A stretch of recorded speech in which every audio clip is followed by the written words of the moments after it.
राधे राधे। जय श्री कृष्ण। गौतम ऋषि ने अपनी पत्नी को अश्राप दिया था, तब चलते टाइम गौतम ऋषि को भी अश्राप दिया था अहिल्या ने, क्योंकि उनकी बेटी ने अपने बाप से कहा था कि पापा तुम गए हो, तुम्हारे पीछे कौन आया था, और मम्मी के महल में घुसा था। बस इसी बात के पीछे गौतम ऋषि ने अपनी पति अहिल्या को अश्राप दे दो, पत्थर की है गई। तो वो भी ये कह के गई कि जिस लड़की बेटी के पीछे तुमने मुझे अश्राप दो है, तो एक दिन तुम इस बेटी के साथ भोग विलास करोगे।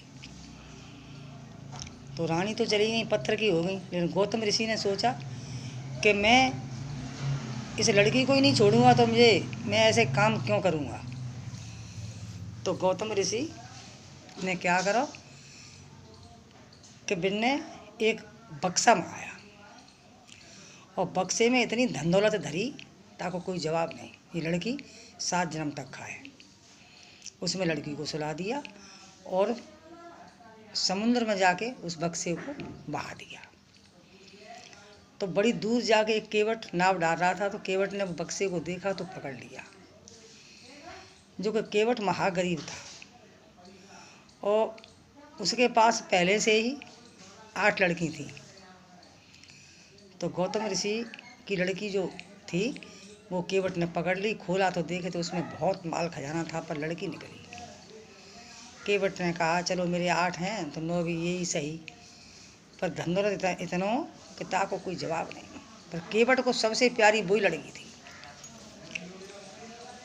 अब पिताजी जब बड़ी हुई तो पिताजी को सबसे ज़्यादा केवट को वही लड़की प्यारी थी जो गौतम ऋषि की थी।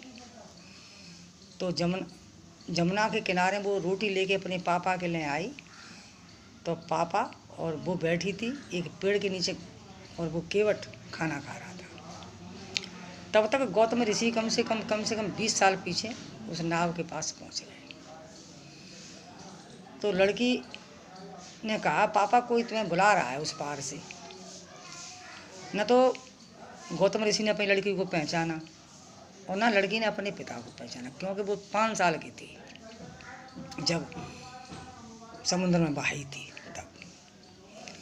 तो लड़की ने कहा पापा ऐसा करो तुम रोटी खाओ, मैं इनको लेके आती हूँ। तब तक वो 20 साल की हो चुकी थी, जवान। तो पापा ने कहा लली नहाए मैं ले आऊँगी।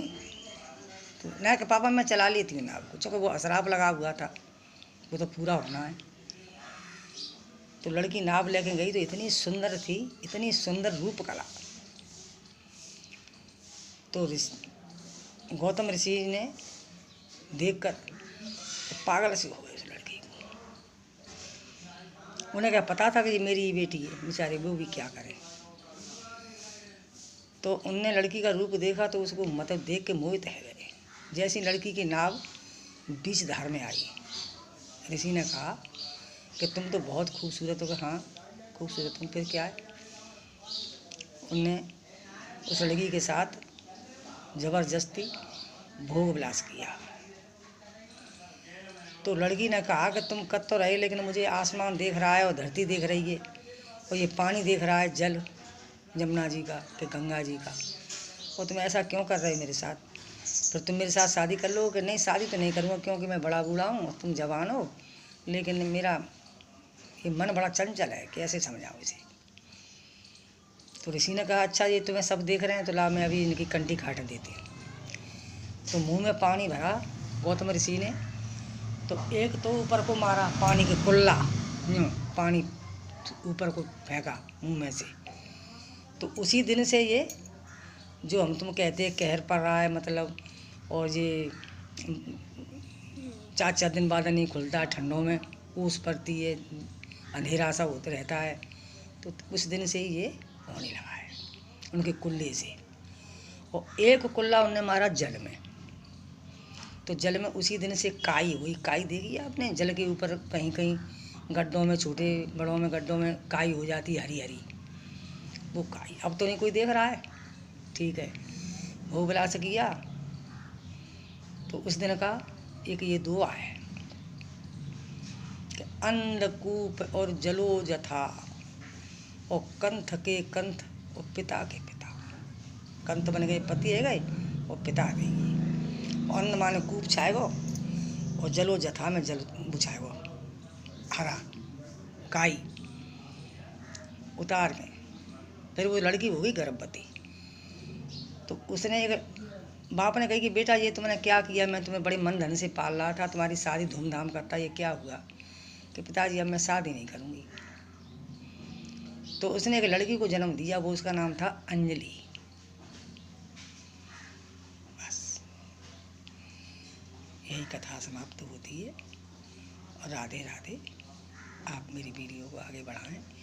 एक रोज़ नहीं डालूँगी, कोई गलती हो तो माफ़ करना। पकड़ लो हाथ गिरधारी, नहीं तो डूब जाएंगे, हमारा कुछ न बिगड़ेगा, तुम्हारी लाज जाएगी। श्री राधे राधे।